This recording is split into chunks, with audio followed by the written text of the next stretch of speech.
If Saturn is the god of harvest and agriculture in traditional astrology and mythology, then how does Saturn rule things like the internet and other modern concepts like satellite communication? So let's get into some basics about Saturn. Saturn is traditionally known as the god of harvest. You can see here he's depicted on his chariot with his sickle, which is the tool used to harvest crops. And all of the people at the bottom of this painting are doing work and harvesting crops. People in the bottom left corner here are even mining underground. So that would be the underworld or underground expression of Saturn, harvest from below the earth. Pluto in Roman mythology, or Hades in Greek mythology, the ruler of the underworld, is considered by some to be the chthonic or the underworld expression of Saturn. You may notice his chariot is being drawn by two dragons. In astrology, the north and south node are referred to as the dragon. The north node is the head of the dragon, and the south node is the tail of the dragon. This axis of the birth chart represents our movement through time. The south node or tail of the dragon is the past, and the head of the dragon or the north node is the future. In Vedic astrology, the north node is called Rahu, a deity associated with the head of the dragon, and the south node is Ketu, a deity that is associated with the tail of the dragon. Saturn is also known as Father Time. Here is Saturn holding an hourglass, showing his rulership of time. The totality of everything that has ever happened and ever will happen has already happened. Time is an illusion that we are currently suspended within, and that illusion is ruled over by Saturn. The entirety of everything to ever happen and ever shall be has been divided and separated into individual moments that we are currently watching play out like a movie. The separation of time into individual moments is the separation that Saturn rules over. The fragmentation of something into multiple layers or multiple frames that get played out over a chronological order. Chronological comes from the word chronos, which is the Greek name for Saturn. So Saturn's chariot being pulled by two dragons symbolizes Saturn's movement chronologically through time. And Saturn is very commonly depicted with dragons pulling his chariot. And this symbolism is very persistent through a lot of different artwork. Saturn rules separation, so that includes the separation of time into individual fragmented moments, but it also includes the separation of your harvest, your grain or your fruit that is ripe and ready to be harvested from the stalk, and the debris that you leave behind and is not included in the final yield of the harvest. Saturn rules the separation or removal of impurities, the purification process or crystallization, where an impure crystal is dissolved into solution, allowing those impurities to get trapped in the solution, and then a purified crystal will form within that solution. Once that purified crystal is completed, it is then removed or separated from the impure solution, giving you your final yield or harvest. In Greek mythology, Kronos, or Saturn, is responsible for the separation of heaven and earth.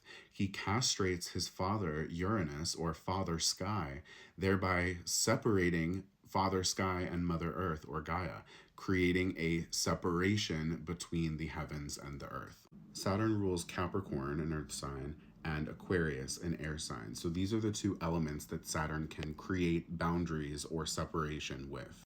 Capricorn, the earth sign, talks about physical separation, physical obstacles like a wall or a mountain, something that is physically separating you from your destination or another person. Aquarius is an air sign. The element air talks about our mind, how we are thinking, how we are communicating and exchanging information. And in Aquarius, the fixed air sign, it talks about the mindsets that we are fixed or stuck on, the mindsets that we are standing firm on and not willing to budge.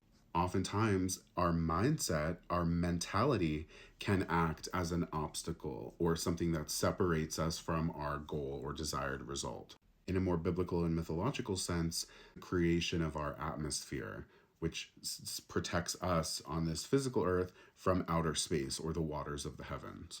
The primordial waters of nothingness from which the first matter was created. The thing about Aquarius is that it is the water bearer. So Aquarius is the one who opens the floodgates and reconnects the waters of the heavens with the waters of the earth. Saturn, or the water bearer, reconnects Gaia with Uranus, or Mother Earth with Father Sky. So the separation that happens in Capricorn and Aquarius is then reconnected in Aquarius. Saturn also rules building a bridge to connect two separate entities and allow for communication between them despite their separation. So applying this rulership of Saturn's to modern days, satellite communication and technology is ruled by Saturn because it connects Earth to outer space in order to expand the network of communication, make global communications easier. Aquarius rules over space travel, the connection of Earthlings to somewhere beyond the physical Earth, as well as the concept of time travel, a bridge that is connecting two separate moments in time. The internet is an extended network of connected but separate servers where documents and information are being exchanged through these cables using electrical signals of data. That is the air expression of Saturn. Gemini is the air sign that rules our brain, which uses electrical signals to send information to our body. Saturn rules over the global network of electrical signals that are sending messages across the globe. So in a traditional context, this long distance exchange of information happened a lot differently. Think of like smoke signals. Two very isolated and separate people can communicate back and forth using the element air. Another example is birds. A carrier pigeon or a messenger bird is able to take a message across a very long distance because it is flying there. It is using the air to deliver information. This is why the original branding for Twitter worked so well, because the bird logo symbolized the element air and the long distance transmission of data and information. You could find out what's happening across the globe in 2 seconds thanks to people tweeting or putting information out onto this social network. A network that is connecting and allowing for the exchange of information between two separate locations can be used to further create separation. Information that is exchanged on social networks that utilize this internet network can be utilized to further separate people based on their mindsets and ideologies. Think about the impact that Facebook has had on elections in the past 10 years. Think of a security system that is sending information back and forth between the main hub and all the different security cameras and sensors, and that information is used to separate you from intruders and harm. These are all modern examples of Saturn's rulership over information networks. As Pluto, or the underworld expression of Saturn, enters Aquarius again and stays there until 2046, we are going to see a lot of themes regarding surveillance, technology, internet usage, and a complete revolutionization of the digital landscape.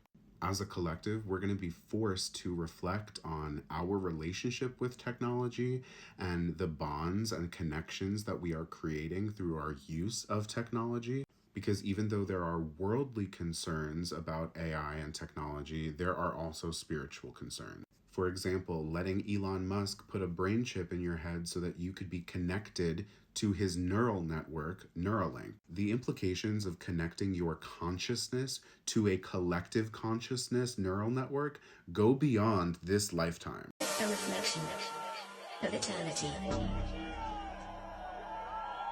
A bond forever and beyond.